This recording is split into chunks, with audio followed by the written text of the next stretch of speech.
completely lacking confidence. முழுமையாக நம்பிக்கையோடு இருந்தார்கள்.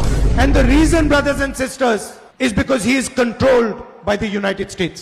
காரணம் என்னென்றால் நாம் எல்லாம் ஒருங்கிணைந்த இந்தியாவாக பார்க்கிறோம்.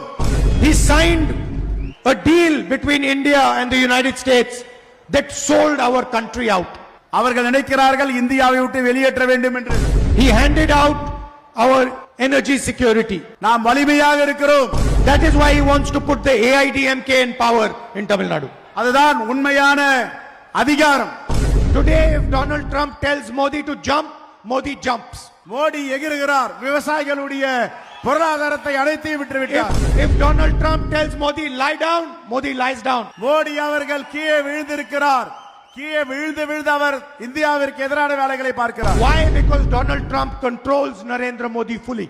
எதற்காக மக்களுக்கு எதிராக அவர் செயல்படுகிறார். I believe and the Congress party believes that the Tamil people should rule Tamil Nadu. நான் நம்புகிறேன், காங்கிரஸ் பேர் இயக்கம் நம்புகிறது, தமிழ்நாட்டில் அது நடப்பதற்கு வாய்ப்பில்லை, நடக்காது. They told the nation a lie.